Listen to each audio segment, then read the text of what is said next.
Olá, pessoal! Estamos aqui no Estudo de Inspiração em mais um episódio do podcast do programa Mulher. Hoje eu estou acompanhada de uma super profissional, doutora, com várias formações, que vai falar para a gente um pouquinho, numa conversa muito gostosa, muito bacana, sobre a trajetória profissional e a trajetória pessoal dela. Está aqui minha amiga, apresento para vocês, doutora Fabiana Rocha. Fabiana, muito obrigada por ter aceito o convite. É um prazer recebê-la aqui no nosso podcast. Doutora Priscila Treg, né? A gente vai fazer um bate-papo, acho que bem legal, porque vai mostrar um pouco do que a gente vem construindo ao longo do tempo, né? Já se passaram 10 anos e a gente tem muita coisa para botar para que as pessoas entendam. Acho que mais do que o nosso lado pessoal de amizade, mas como a gente se coloca dentro do mercado, eu acho que isso é importantíssimo. Fantástico, vai ser muito bacana. Vamos lá, Fabiana.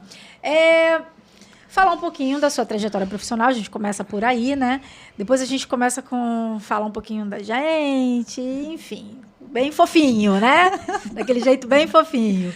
Mas assim, Fabiana é engenheira florestal, né? Escolheu a engenharia florestal como profissão base, mas tem outras formações também. Então, se a gente pegar o currículo Lattes maravilhoso dela, a gente vai ver que a Fabiana é multifacetada, né? Então, tem aí uma gama de formações que, no final das contas, elas se complementam, né?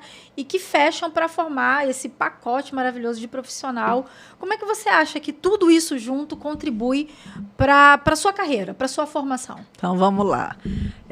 Eu gosto assim, amigo, ele gosta de encher mesmo, né, a linguiça e falar, olha, ela é assim.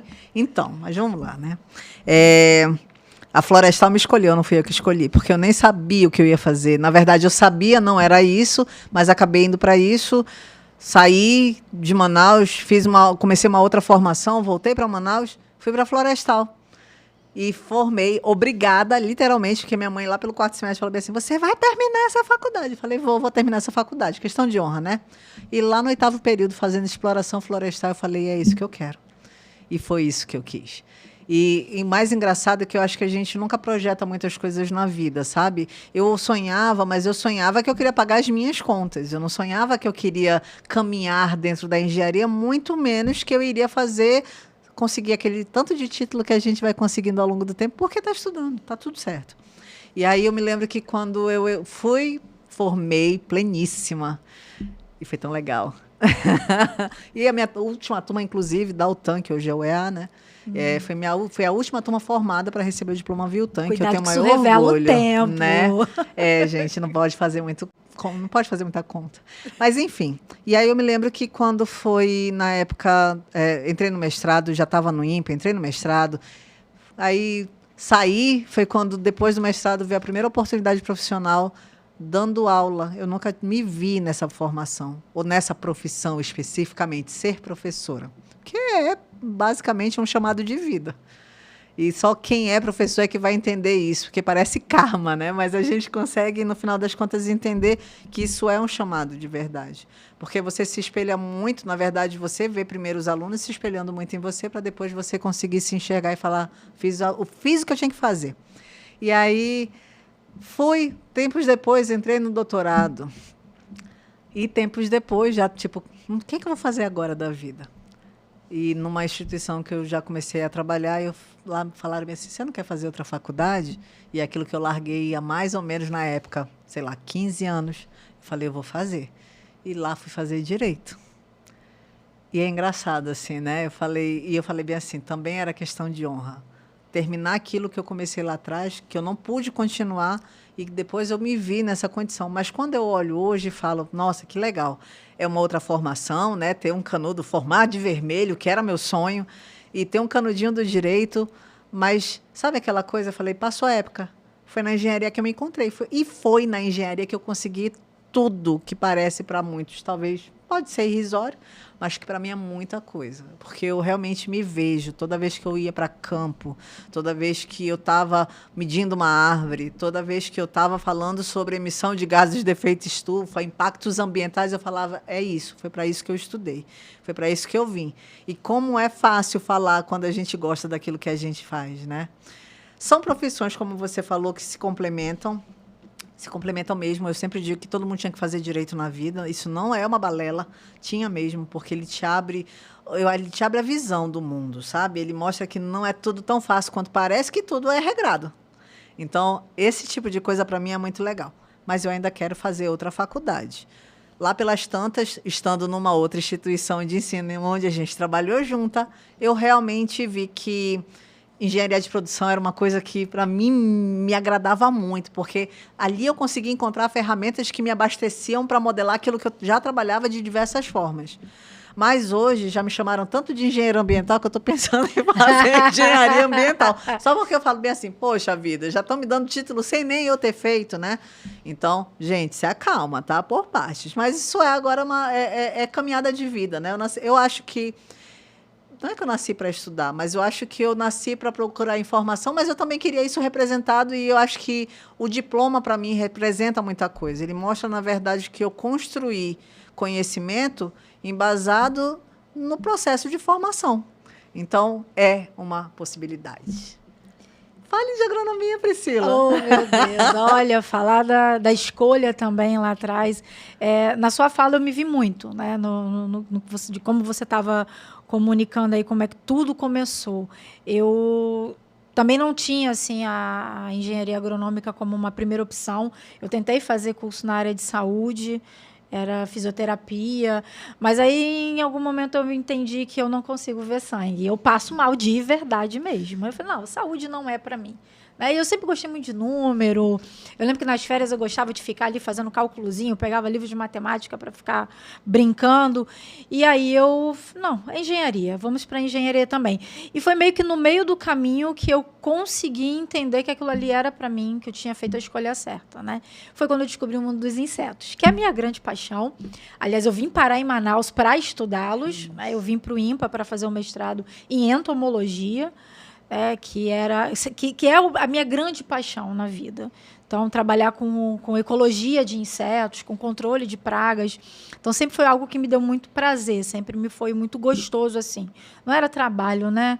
É impressionante como quando você faz algo que você gosta, é tão prazeroso que não fica aquela coisa pesada de que, eu tenho que trabalhar. Então, assim, eu vim para cá para fazer o mestrado e lá, pelas tantas, também a docência me chamou.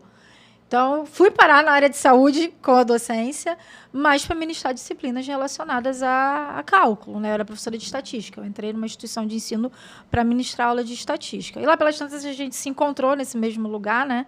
Há 10 anos, há um pouco mais de 10 anos. E as coisas foram acontecendo. E aí você vai desenvolvendo perfis, né? Que, na verdade, eu nem enxergava isso. Se fosse me perguntar isso há 20 anos, eu jamais ia pensar que um dia eu seria gestora. Como você também é, né? Hoje a gente acabou assumindo cargos de gestão.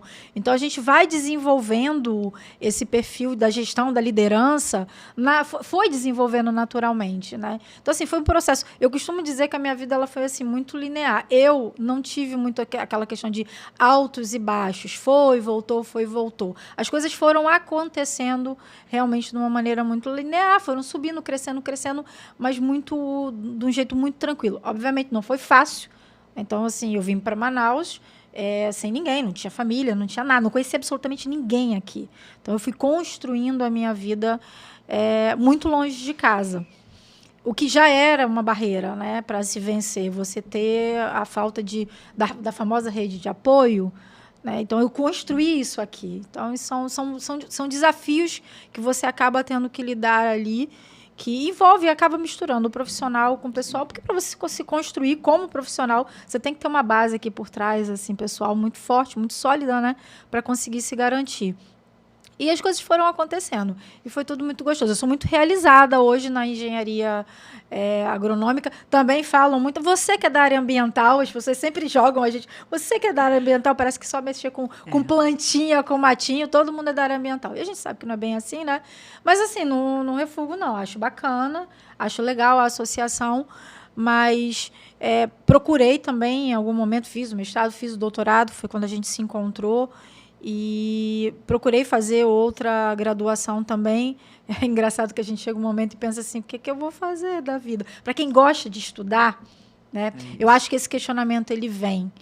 Então, lá pelas tantas, a tal da segunda graduação, ela naturalmente acontece para quem tem gosto, realmente. Então, quando eu terminei o doutorado, eu falei, nossa, o que eu vou fazer agora? Eu preciso ter aquela relação acadêmica, principalmente quando você entra na gestão, que você sai da sala de aula, né? Você sente falta. E eu sentia falta como estudante e eu sentia falta também como professora, né? Talvez outra a gente tenha a oportunidade de dar uma palestra, de falar um pouquinho, tá à frente. E como estudante, eu acabei buscando a engenharia civil, né, um curso que eu estou concluindo agora, que eu estou buscando como segunda graduação para ter mais esse bacharelado aí. Mas você vê, né? Na área de engenharia. Não dá para fugir a raiz, né? Tá no sangue. Por isso, assim, eu fiquei olhando, eu falei, eu fui para o direito, aí não bate e volta, eu falo, não, quero voltar para engenharia de novo. Não tem mais como, eu acho que quem é da engenharia, você cria quase que um imã, né? Porque a gente não consegue. Ainda agora você estava comentando comigo, em off, tá, gente? A gente estava falando sobre a história da assertividade. Apesar de que, às vezes, eu não sou tão diretiva assim, né? Eu piro muito nas coisas que eu estou fazendo, mas eu acho que a gente tem uma visão, a famosa visão além do alcance, é quase isso. E os números, eles representam muito a gente. Certeza. E você aprender a lidar com eles, quando você consegue, é muito mais prático, é muito mais fácil e é muito menos problemático. E eu acho que número representa muita coisa. O número, ele consegue te levar para lugares que a gente nem imagina. Você falando agora de começar a dar aula na estatística, eu acho que estatística era outra faculdade que eu faria, em algum momento da vida. Né? Agora, só que, depois de tanto tempo, depois de já estar consolidada com profissão, e voltar, de repente, para uma sala de aula da pública, porque aqui em Manaus só tem estatística na pública, aí a gente já não consegue mais fazer isso. Mas vai que pinta daqui a pouco uma pós em estatística, eu ia pirar, porque eu gosto, viu? Que maravilha. Eu não sei, eu acho que é isso. Eu acho que a gente vai começando... É muito por caminhada. Eu já fiz pós em IA.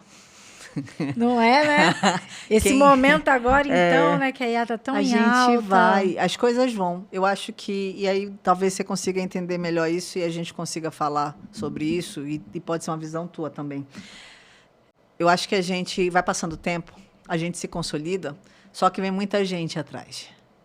E eu acho que a gente meio que tem é meio que um temor, né? De falar, será que eu vou ficar para trás? Será que eu vou ter oportunidade? Será que eu vou conseguir fazer determinadas atividades que eu fazia antes do mesmo jeito? Ainda mais com o avanço da tecnologia tão rápido. Aí você fica meio que com receio de não ter condições de chegar mais adiante. E aí eu acho que nisso eu meio que dou falar, não, peraí, o que tem agora? Vamos fazer isso. Mas eu acho que também é muito natural da gente, né, Fabiana? Essa busca por conhecer, por saber. Né? Você tem esse teimosinho, mas a gente tem essa coisa dentro de que eu quero saber mais, eu quero conhecer mais. A história de não ficar para trás e não ter conversa para falar com os outros, com né? Certeza. E a gente fazer que nem um caboclo. Fofoqueira, a gente então, assim e a gente acabou assim desenvolvendo essa veia da pesquisa. Sim. Naturalmente, quem vai seguir a carreira acadêmica, faz o mestrado, faz o doutorado, segue a linha de pesquisa. Como é que você acha, assim, Fabiana, que está desenvolver pesquisa hoje na Amazônia? Então, vamos por partes. Ainda agora eu tinha falado da história da engenharia ambiental, né? Hoje eu já me classifico como ambientalista, apesar de não gostar muito desse tema, porque ambientalista virou todo mundo que se mete a falar sobre o meio ambiente e às vezes sem ter conteúdo. Verdade. Né? Todo mundo. Todo mundo está se achando um pé na sustentabilidade, um pé na COP. Mas, enfim, acontece e a gente vai aprendendo a lidar com isso. Eu sou muito específica de pesquisa. Eu queria muito trabalhar e continuar trabalhando com manejo florestal. Mas hoje eu não tenho mais essa oportunidade, até mesmo porque fica muito restrito a determinadas áreas, a determinados institutos, e eu acho que a gente vai caminhando, né, em paralelo. Então, pesquisa na Amazônia, para mim, só vale se a gente conseguir passar os muros das instituições. Pesquisa na Amazônia só vale se a gente conseguir chegar no comunitário.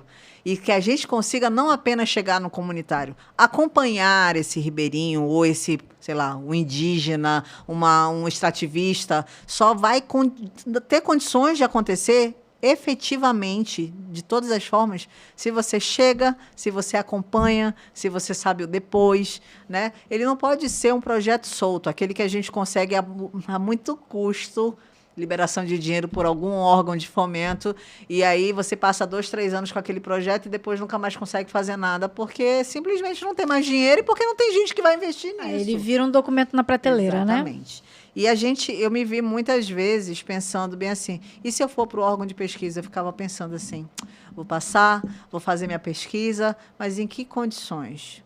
Com que suporte? Durante quanto tempo? Isso para mim é um problema, porque eu queria muito poder ter isso. E hoje eu estou numa área de biotecnologia, né? O que tem essa relação com a biotech.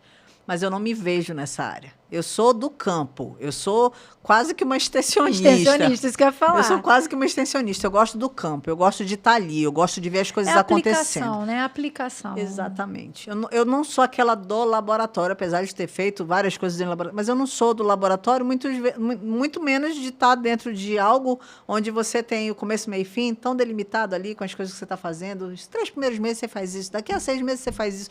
Eu não queria isso. Eu queria estar em campo. Eu queria estar em campo. E até hoje eu ainda me vejo assim, vez ou outra, tendo a oportunidade de ir em determinados lugares e poder falar daquilo que eu sei, daquilo que eu conheço, poder compartilhar e ter a devolutiva de quem está recebendo a informação e que está me ensinando muito mais do que simplesmente eu passando a informação, que é essa primeira troca. Então, assim, a pesquisa no Brasil ela é muito engessada. Muita gente fazendo muita coisa, mas muita gente, muitas vezes, não direcionando para aquilo que realmente precisa ter. Né? Essa semana parece bobagem, mas é sério, eu fiquei besta. Eu vi uma chamada que eu achei que era brincadeira de alguém da área de humanas, desculpa, gente, né? Mas da área de humanas falando qual era o problema de alguém que estava saindo do Instagram, né? Quais eram os impactos em cima da relação social. Eu falei, opa, aonde foi que eu errei neste momento, né? Ou se eu não tinha percebido a informação. Isso é uma crítica porque me parece muito mais uma relação que foge da estrutura que a gente está acostumado. Para mim é interessante eu saber por que tem um crescimento exagerado dentro da cidade, né? E por que não existe política pública voltada para os municípios. Por que a política pública não acontece diretamente para a estruturação de uma cidade. Me vale a pena entender quais são os impactos toda vez que você ocasiona um aumento de desmatamento. Me importa saber quais são as doenças que estão sendo geradas por conta do desmatamento exagerado, principalmente voltado para as mudanças climáticas, né? Eu acho que tem tantas coisas que estão vinculadas à manutenção da vida humana, de fato, né? A tecnologia, que é imprescindível acontecer. Fantástico. E por que a gente ainda está tomando, sabe, como posse, coisas que, para mim, não tem uma relação da estrutura. Me parece muito mais uma relação solta, simplesmente para manter uma tabela que não funciona. Você consegue aplicar isso tudo, todas essas ideias hoje lá no CBA? A gente sabe que você está desenvolvendo um papel estratégico hoje à frente do CBA. Fala um pouquinho da sua posição lá e de como você consegue aplicar essas ideias. Eu conheci o Márcio Miranda, que é o diretor-geral do CBA, né? O CBA, na verdade, nós somos uma organização social, onde a FUEA é o contrato de gestão, né? É o gestor desse contrato, mas o CBA é o objeto. Então, o CBA aparece e tem uma estrutura que eu conheci na época da faculdade ainda. E o Márcio, ele é simplesmente, além de ser um encanto de pessoa, é um cara que tem um know-how de conhecimento que é abusivo. E eu entrei como assessora dele. A gente conversou, parece que, né, de imediato deu match assim e deu tudo certo. De início, ele queria que eu fizesse um outro papel, que era processos de inteligência, que eu continuo me interessando e fazendo as minhas atividades por trás disso, né, utilizando a parte de inteligência preditiva, que um outro grande colega, que é de São Paulo, que é o Joaquim Machado, e eu falo assim, são todos a turma dos 70, que tem um conhecimento que é fenomenal. E ele me apresentou muita coisa e me apresenta até hoje. E aí eu fico pensando assim, né? As coisas foram caminhando, o CBA está se remodelando, e nisso a gente conseguiu um super projeto da BDI, que é a Agência Brasileira de Desenvolvimento Industrial, e que conseguiu trazer um antigo hotel, que, segundo o professor Espartacus, era um hotel que ele achava que era um hotel de trânsito para os pesquisadores no começo dos anos 2000, e que ficou ali meio que abandonado, sendo utilizado esporadicamente ou quase nunca. E hoje eu sou gestora. A gente concebeu o projeto, né? Ele foi modelado para solicitação por várias mãozinhas e principalmente pela mão do Márcio. E aí depois veio a concepção do projeto. Como é que a gente vai fazer isso? Quantas vezes eu entrei naquele espaço que ele não tinha modelagem nenhuma e parei para ficar pensando bem assim, o que vai ser aqui? O que vai ter aqui? Né? e hoje eu sou gestora do espaço, né? Hoje eu sou a que cuida do projeto, que já vai entrar no primeiro ano, né? A gente já fez todos os engates de despesas operacionais e a gente tem até o meio do ano que vem prestar conta, e agora é ele se manter por outros meses e outros recursos, principalmente porque hoje a gente tem lá dentro empresas e tem startups e tem o Instituto Nacional de Propriedade Industrial, que é o INPI, né, com a base norte dele aqui, a FGV Projetos, a gente tem o IPT lá dentro, né, que é sensacional e está tudo certo. E a gente tem ali o papel de estabelecer realmente relações. E são relações de grandezas, de proporções que a gente nem consegue medir. Porque é a história do fazer negócio, networking, modelar tudo isso ali, fazer todo mundo funcionar, fazer todo mundo entender o que a gente está podendo promover ali dentro. É gente que está buscando incentivo, é gente que está buscando financiamento, é gente que está com sonhos daquilo que concebeu como proposta de vida, é você mudar completamente o caminho, né? Eu tive, durante 1 ano e pouco, uma startup na área que, de alguma forma, estava vinculada à tecnologia de fármacos, mas que não caminhou, né? E está tudo bem, porque eu acho que é onde a gente vê possibilidades.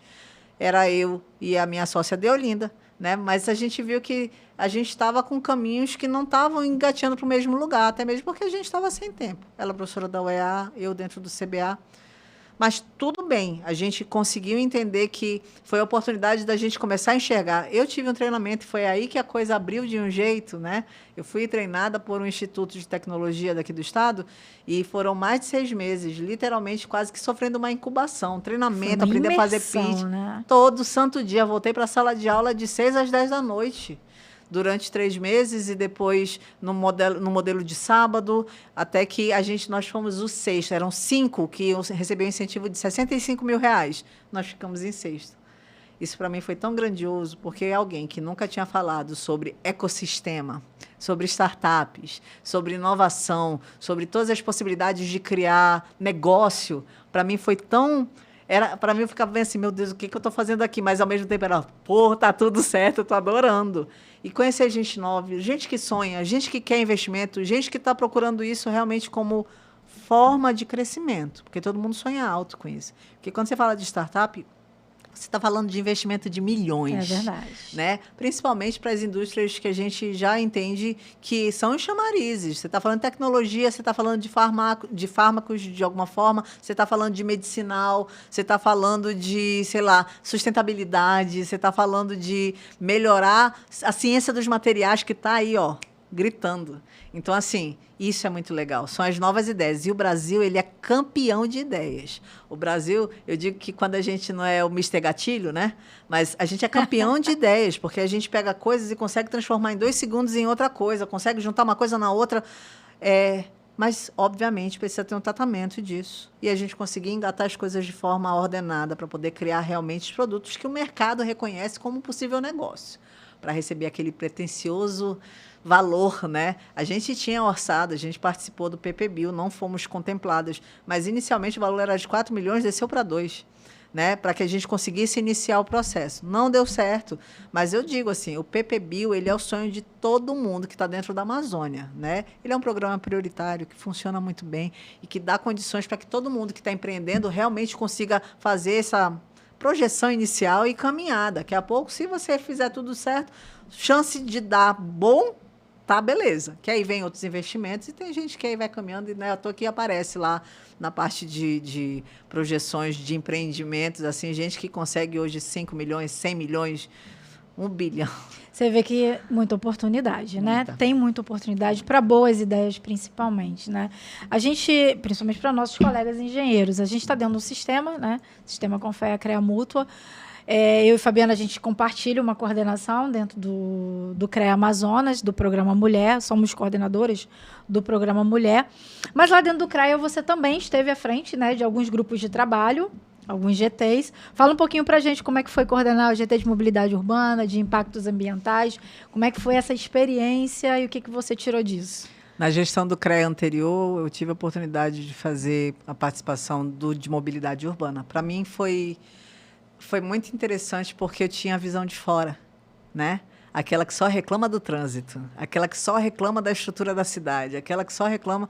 Mas quando eu vi, era muito mais do que isso, porque você está falando de condições que você nem tem ideia de que funciona, ou que você pode dar, né, esse passo para melhorar a mobilidade. A gente tem alguns problemas muito sérios aqui em Manaus, muito sérios. E um deles é o trânsito, que está vinculado diretamente à mobilidade. Mas, obviamente, não é só isso. Você está falando de acessibilidade, você está falando de placas, você está falando de pessoas, você está falando do pessoal que hoje utiliza meio fio para passar, principalmente para 2 rodas. Né? Você está falando de respeito no trânsito, você está falando de seguir regras. Então, ele é tão grandioso. E isso foi muito legal, porque eu pude ver de perto, muitas vezes, aquilo que eu nem tinha noção de que fazia parte da mobilidade. Foi um convite, foi muito legal, porque não era uma área que eu realmente... Né, eu só servia para reclamar, mas que acabou gerando aí algumas discussões interessantes, e principalmente para entender melhor, porque tem tantos gargalos em Manaus. Eu me lembro que existe uma professora numa outra instituição, a primeira instituição privada que eu dei aula, que ela dizia que Manaus era a cidade das paralelas. Outro só vai, outro só vem. Né? Não mudou muita coisa. Não mudou muita coisa, até mesmo por conta da própria estrutura da cidade, mesmo. Né? A gente não teve nenhum projeto grandioso de instalação da cidade. A gente tem o problema da superlotação, e hoje da superlotação de 2 rodas, que eu estou dizendo que daqui a pouco vão dizer que 2 rodas está maior do que a população de 4 rodas. E isso é verdade. É uma realidade dos nossos interiores, né? Sim, sempre foi, mas é porque o fluxo é muito pequeno, né? As vias são muito curtas. Pô, eu conheci interior que tinha 4 ruas. Então, assim, para lá está tudo certo. E você vê que é limitado. As pessoas... É num outro processo, inclusive, de... organização, né? De, eu preciso ir para esse lado, o cara não tem que sair com 1 hora de antecedência, senão ele não chega. Só que Manaus, ele está vibrando numa outra condição, principalmente pela falta de entendimento e pela falta de respeito às leis. Eu acho que isso é algo interessante da gente falar, porque eu não estou vendo os órgãos que literalmente atuam, não atuam, realmente exercer o seu papel. Porque é impossível que a gente tenha ainda tantos acidentes, que a gente tenha tanta gente descoordenada fazendo uso de veículos que é para que você entenda que isso é transporte humano. Você está levando pessoas de um lado para o outro. E essas pessoas querem chegar bem, querem chegar vivas, querem chegar na hora. Mas tudo que não acontece é isso. Então, a mobilidade urbana, aí uma outra coisa que me chamou muita atenção foi a história da acessibilidade. Como a gente peca nisso. A gente não pensa nas pessoas que têm essa necessidade de fato. Então, Manaus, ele é um desvínculo disso, assim, sabe? Não funciona. E isso é muito estranho, porque a gente fica pensando, gente, vamos lá, os engenheiros de trânsito, cadê o pessoal que pensa nisso para poder fazer isso acontecer? E acho isso tão necessário, que se está falando de gente com os mais diferentes problemas, e isso, na verdade, não é desse jeito que a gente vê, mas com as deficiências, de fato, que são adquiridas ou que acontecem mesmo naturalmente e que muitas vezes não conseguem chegar a um lugar porque não conseguem ter acesso, sabe? E eu acho que isso é uma das coisas mais doidas que eu já vi, e que seria tão legal se a gente tivesse gente pensando nisso de verdade, de coração, assim. E a outra história foi impactos ambientais. Eu não posso falar nada, porque eu acho que eu nunca me vi tanto em alguma coisa como impactos ambientais. Eu vejo isso como sendo amazonense, eu vejo isso como sendo amazônida, eu vejo isso como sendo do Amazonas, eu vejo isso como sendo para aquilo que tinha 40 anos atrás. Opa, não vamos falar de idade. Há 40 anos atrás em Manaus e que não tem mais hoje. Os gargalos por conta de expansão urbana, os gargalos por conta de necessidades humanas, são tantas. E cada vez que acontece, para mim, é um processo. É o preço do progresso? É o preço do progresso, mas ele poderia ser menos pesado, sabe? Ele poderia ser menos dolorido. Eu acho que falta muito, e isso é uma crítica mesmo. Nós somos países de terceiro mundo, né? Quando falam em desenvolvimento, para mim, eu não consigo, é subdesenvolvido mesmo. Até porque você está falando de educação. Educação, ela leva à efetivação. Educação, ela te leva a outro patamar de vida. E o brasileiro, eu acho que ele ainda não entendeu isso. E eu estou falando brasileiro de forma em geral. E não importa se ele tem graduação, se ele não tem graduação. Eu vou tirar um exemplinho bem bobinho que aconteceu hoje, lá dentro do espaço. Eu tenho um secretário, né, que é o meu AGP, que é o Eduardo, e tenho a da limpeza, né, a pessoa que toma conta do espaço, deixa tudo lindo, que é uma das meninas lá que fazem o acesso do espaço. Eles prepararam tudo para mostrar que precisa desligar a luz. Eles fizeram e eu deixei eles terem autonomia. Então, tem papel para tudo quanto é lugar e bem fofinho. Desligue a luz ao sair, né? Só faça uso disso, não estrague copo plástico. E ela pegou os lixeirinhos, apesar da gente não ter os lixeirinhos que são de coleta seletiva, ela mesma pegou os que tinham lá e começou. Bote metal, bote... Tão bonitinho. E eu fiquei tão feliz, porque a Laísa tem um cuidado, né? Iniciativa própria. Os dois. Não fui eu que pedi. Isso é muito... eu fiquei tão feliz que quando eu vi, estava lá, eu falei, ai, gente, tão fofo, tá tudo certo, assim vai dar certo. Só que eles são 2 enquantos. E aí, quando foi hoje, eu cheguei, a primeira coisa que eu vi, ontem a Laísa saiu super cedo, e o Eduardo lá fazendo outras coisas que tinha de demanda, quando eu olhei, que eu peguei aquela latinha daquele refrigerante favorito de todo mundo, né? E aí eu vou lá, saí da minha mesa lá longe e fui lá deixar a latinha. Aí você se deparou... com um monte de papel, um paninho de Perfex. E eu olhei assim, né? Aí a minha fofice vai para o espaço. Porque eu falei, gente, tá bem aqui, gigantão, escrito metal. O que as pessoas não entendem? E aí você entende o porquê que Manaus tem todos os igarapés poluídos. Você entende porque Manaus é um lixo, tá um lixeiro ambulante. Manaus está cheio de buraco, Manaus está cheio de lixo, né? Isso vem sendo falas minhas de dias. Porque eu tenho feito algumas coisas e eu falei, gente, não está mudando. Eu falei, e o que está faltando? Aí a gente fala sobre educação ambiental, né? E as pessoas, elas não entendem. Mas por que é tão difícil a gente falar sobre isso, né? Se a pessoa, às vezes, mora na beira do igarapé, não tem condições nem de comprar alimento, não tem condições de ter uma saúde que preste, não tem condições de ter uma educação que funcione. Então, assim, tem uma série de coisas que vão, né, norteando isso e que a gente não entende por que acontece. Mas, enfim, o de impactos ambientais rendeu um artigo de revista, rendeu 3 artigos de SOEA, né? E eu vou... Nossa, chegou... Cada vez que falo assim, vamos falar de impactos ambientais, vamos já falar de impactos ambientais. Só que hoje eu já tento ter a visão de impactos ambientais com suas soluções. Porque eu acho que não adianta só a gente apontar o que está errado. A gente precisa dar um direcionamento para que as pessoas consigam enxergar que, pelo menos, você está fazendo a sua parte. Ainda é uma ação individual e, dentro da educação ambiental, não poderia acontecer assim. Precisa ser uma ação coletiva. A educação ambiental, ela acontece pela interpretação, pela sensibilização e pela conscientização. São esses 3 pilarzinhos. Você entende a informação, você trata a informação, você sente a informação e você projeta. E era isso que eu queria que acontecesse, sabe?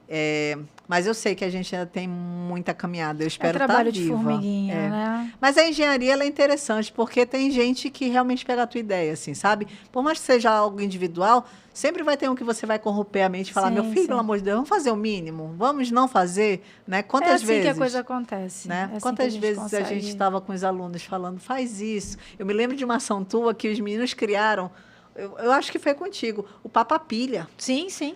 E aí, eu nunca esqueci. A gente colocou posicionado na instituição. E os meninos com ódio quando iam separar, porque todo mundo botava tudo, menos as filhas. E eles metiam a mão e saíam. Não acredito que fizeram isso. Então, assim, é isso. Acho que quando dói na gente, a gente sente e a gente faz isso, de alguma forma, acontecer. Caso não aconteça, é a gente continuar tentando martelar a cabeça do ser humano e falar bem assim, olha, vamos lá. São atividades que a gente acabou desenvolvendo, assim, se aproximando do sistema, né, do CREA, a participação nos GTs. Eu também participei de 2 GTs, eu estive dentro do GT de educação, né, enquanto era coordenadora de curso numa instituição de ensino, e participei de um GT do setor primário, que me mostrou, assim, um outro lado, toda a parte de cadeia produtiva, todo esse acompanhamento que eu não tinha ainda quanto Amazonas. Né? Eu conhecia isso na minha época de graduação em outro estado. E foi maravilhoso também me aproximar né, da minha base, porque é a minha área de formação. Então, assim, foi fantástico. E dentro do sistema também a gente acabou se encontrando, a gente se conhece há mais de 10 anos, nos conhecemos dentro do doutorado, né? Um doutorado na área de agrárias, que a gente acabou cursando juntas. Depois fomos trabalhar juntas na docência, seguimos.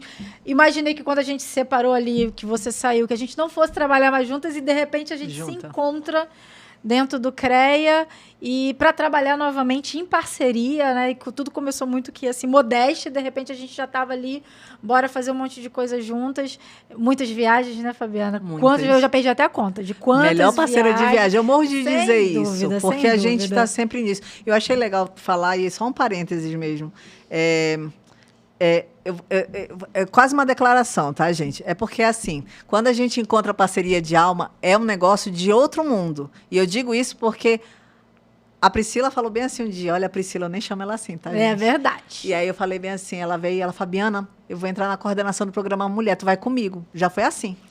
Já foi assim. Foi mesmo. E eu falei, tá, né? Vamos lá. Mas isso significa confiança.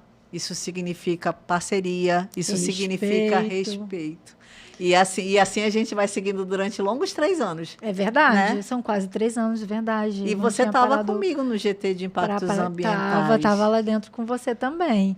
Exatamente. A gente sempre fez bastante coisa juntas, né? Quando a gente trabalhava com a docência, a gente fazia muita ação. Fabiana, bora fazer isso. E ela abraçava a ideia e mergulhava de cabeça.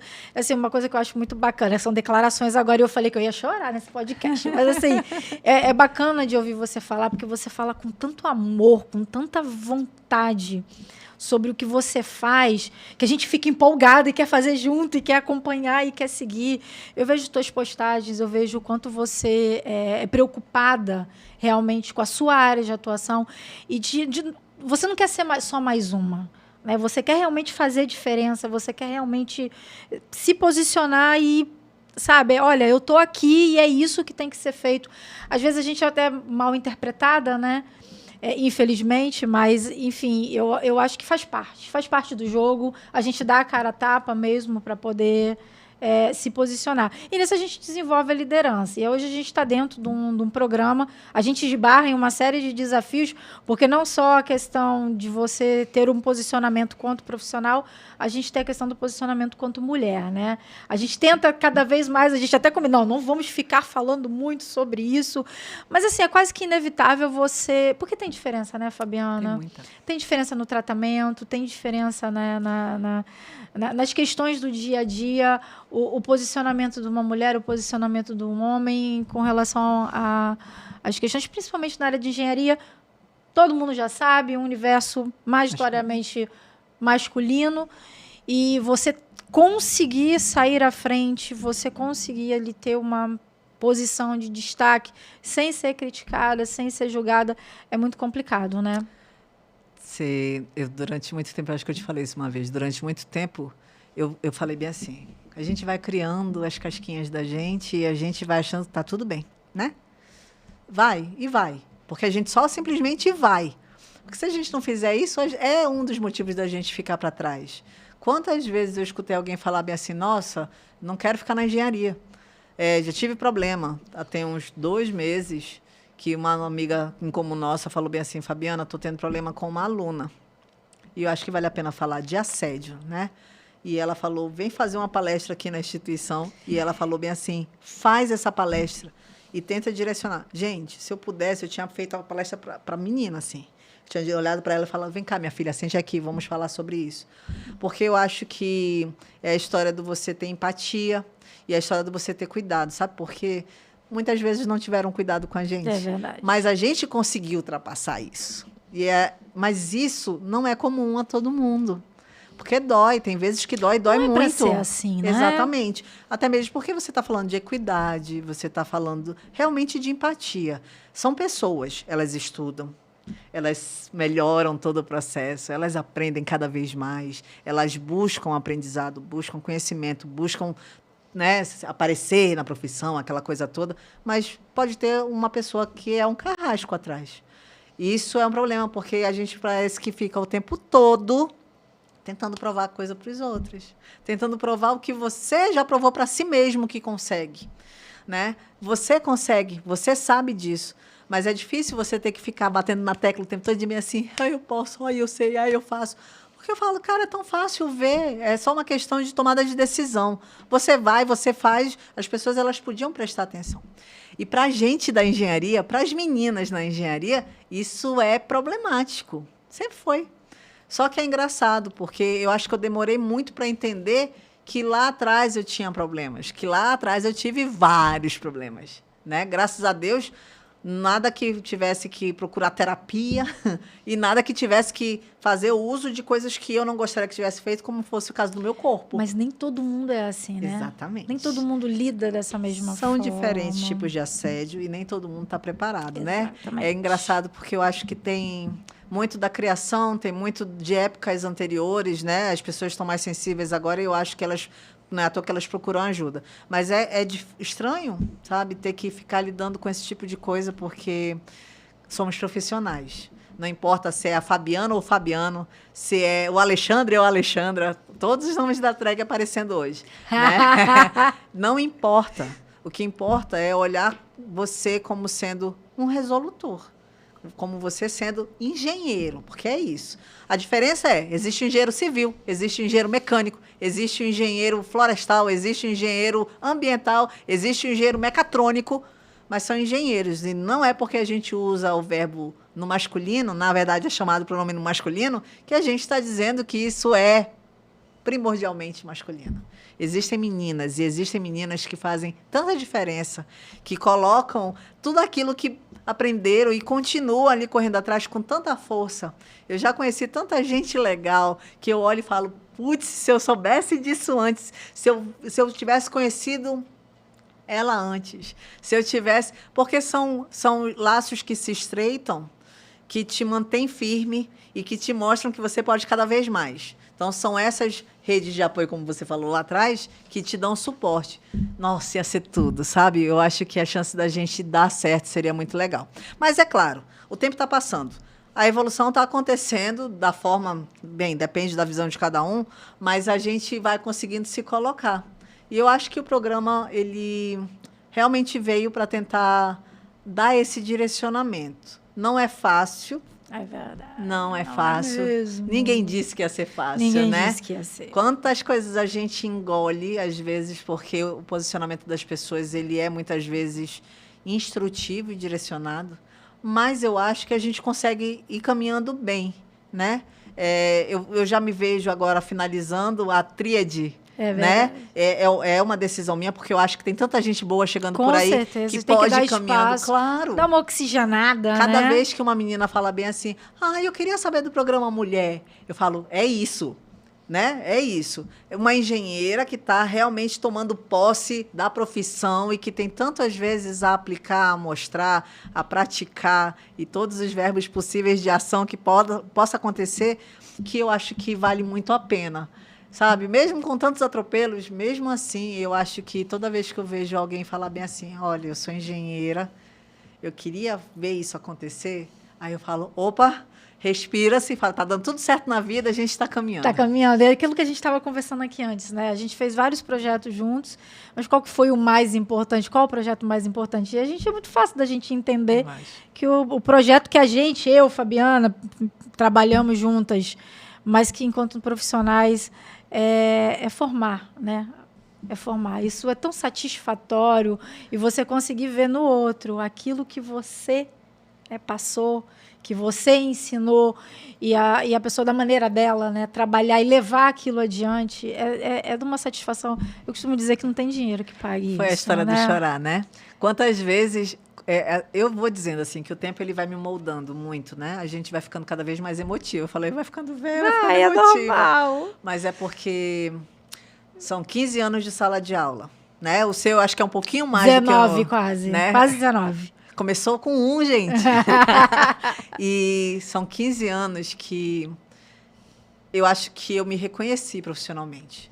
Poder passar um pouco daquilo que eu estudei ao longo do tempo é tão poderoso, porque quando você olha e alguém fala bem assim, poxa, professora, que legal. Poxa, professora, eu acho a senhora tão legal nisso que você faz, de outras formas, com outras observações. Eu tenho ex-alunos que viraram amigos e que, na verdade, viraram parceiros. E eu tenho um que eu quero falar e agradecer e mandar um beijo, Daniel Possetti. Beijo para você. Não tem só eles. Porque cada aluno meu, eu sei todos que entraram no mestrado, todos que entraram no doutorado. Foram muitas orientações, né, Fabiana? Já. Nossa. Olha, coisas que me foram oportunizadas na nossa instituição, né, de base, assim. 6 livros, mais de 200 orientações. Olha isso. Mais de 200 artigos para livros e revistas. E eu continuei assim, né? Hoje não tem aluno mais para orientar, mas ainda na outra instituição saiu outro livro, sabe? Assim, tem gente que pode achar, nossa, mas não tem nada a ver. Tem, gente, tem a ver. Sabe por quê? É uma projeção daquilo que você quer como profissional. Por mais que não tenha sido, porque eu já pude, e eu gosto de enumerar. Eu dei aula para florestal, para civil, para elétrica, para mecânica, para produção. Ambiental. Para ambiental, né? Ambiental, não pode esquecer de ambiental, senão o povo me mata. Eu já consegui ministrar aula na saúde, na pedagogia, porque aí você dá estatística básica, olha lá vem a estatística de novo. Mas não é a formação em si, é aquilo que você enxerga que você pode estar auxiliando. Por exemplo, o povo da pedagogia tem muito problema com cálculo, né? A área de humanas tem muito problema com saúde cálculo, também, né? Mas eu vi a gente falar bem assim, como é que tu fala tão fácil? Me falaram isso uma vez, eu falei, tá dando certo, tá dando certo. Porque é isso, tinha que ser menos dolorido, tinha que ser menos pesado, mas eu precisava passar a informação e eles tinham que absorver, porque não adianta só passar e acabou ficar olhando para o tempo, né? É óbvio que isso não é ao concurso, não é para todos, mas na maior parte das vezes sempre vai sair alguém que vai dizer bem assim, pô, professora, deu certo. Dever cumprido. É isso. Né? Isso. E vai funcionando bem, está tudo certo, e eu preciso voltar para a sala de aula brevemente. Porque eu estou sentindo muita falta. Faz falta. Fabiana, assim, por trás do capacete. Vamos para um momento por trás do capacete, assim, né? Se tivesse que recomendar um livro para os nossos colegas engenheiros e engenheiras, um livro, assim, da engenharia, recomendação da doutora Fabiana. Vamos ser bem tosco, assim, porque a engenharia ela se faz na base. Acabou que tem que aprender matemática e física, porque senão não tem graça. Então, ele tinha que ler o Guidorize. Gente, eu peguei o Guidorize na versão, sei lá, versão 4ª, Ela 5ª. foi lá, Raiz, olha. E era um livro da capinha azul. Acabou que tinha que ler Halliday, que é física básica. Que lá era dividido em física 1, 2 e 3. Né? Todo mundo tinha que ver. Devore, que não é assim que pronuncia, né? Mas é de estatística. E para os florestais de plantão, tinha o livro do Boechat, que é a parte de inventário florestal. Aquele livro eu achava tão lindo. Primeiro porque ele tinha os desenhos de área com as plantas aqui pendurar. Eu achava aquilo tão perfeitinho. Porque eu olhava e falava, pô, não é grosso o livro. Beleza, dá para ver. Né? Porque vem aquela... Todo mundo foi aluno na vida e vai continuar sendo, e não tem. A preguiça, ela consome. E aí eu olhava aquilo, mas todo mundo. E é isso. Engenharia, ela se faz com cálculo. Acabou que tem que saber fazer matemática básica, como diz um amigo em comum nosso, né? Aquele cálculo que se faz no papel de pão. Então, isso mesmo. tá tudo certo. Precisa ler isso. Precisa. Acabou que tem que pegar um livro de estatística básica, de matemática básica, de física básica, e para química também, porque senão não tem graça, né? Olha, só gostava de química orgânica, gente. Eu também, a minha preferida era orgânica. Porque tinha carbono. E bioquímica também, apaixonada por bioquímica. Esquece, que quase reprovei. Mas assim, eu tenho umas referências legais. O Odum, que a gente estava lembrando, de ecologia, né? Um clássico para nossa área, né? Um livro que tem um peso. Para minha área também, voltado principalmente para entomologia agrícola, eu lembro que tinha um livro que me marcou muito, da época da graduação, que chama Entomologia Agrícola. Ele era do Galo e Colaboradores, que era uma equipe lá de Piracicaba, da Exalc, que publicou. E era bacana que o livrinho era capa dura, preto, com desenho de uma mariposa assim, vermelhinha. E as folhas eram folha de jornal, era folha bem fininha de jornal. Então, assim, você tinha que manusear com muito cuidado, porque senão rasgava facinho. Olha, tu és de Seropédica. Exatamente, não tinha, Federal Rural. Mas vamos combinar que a Exalc é a opção de consumo de todo mundo, junto com Viçosa. Para quem é de agrárias, eu acho que isso é o auge, assim, Viçosa, né? Lavras, que eu também sou apaixonada. Mas a Exalc, realmente, assim, ela me marcou muito. Eu passei um tempo lá também. Eu fiz o concurso, fiquei em 5º lugar. Escola Superior de Querendo Agricultura, que os 4 da minha frente Queiroz. fosse participe desse mundo. Exalc é USP, né? Exalc Mas é tudo USP, bem, maravilha. Tá tudo certo. Fabiana, assim, um momento, assim, da sua trajetória que foi muito marcante. ter ido dar aula na UEA. Ter ido dar aula no lugar dos meus professores, que depois viraram parceiros de profissão, para turmas de florestal, porque até então, até hoje, só tem nas públicas, né, na UFAM e na UEA, e que migrou de Manaus para lá, para Itacoatiara. Eu acho que foi a melhor coisa que podia ter acontecido na minha vida. Porque, além de eu ter me reconhecido numa profissão que eu não via possibilidade alguma, ter voltado a estudar com uma outra cabeça, porque eu tinha formado em 2003 para 2004, e eu comecei a dar aula em 2009, depois do mestrado, eu já tinha uma outra cabecinha funcionando. Nossa, gente, eu sabia a página de livro. Acabou que perguntava, onde é que tem essa fórmula aí do Fare não sei das quantas? Eu falei, vai lá no livro tal, página tal. Isso para mim era tão grandioso, porque eu falei, pronto, olha aí para que serviu minha formação. Então, essa foi... E eu acho que essa virada de chave, de sair da graduação e ir para a gestão de algum jeito, né? Eu estou no Centro de Bionegócios da Amazônia, com outra característica, com outra possibilidade, com outra visão, né? Num outro momento meu, e que está me dando oportunidades únicas. Então, isso é muito legal. E trabalhando com um pessoal que é bem padrão. Assim, meus diretores são fora do normal. O Caio Perecim, o Carlos Henrique Soares, o Márcio Alcinara Souza, né, que é um quarteto assim, fantástico, assim, de paciência, de tolerância, de direcionamento.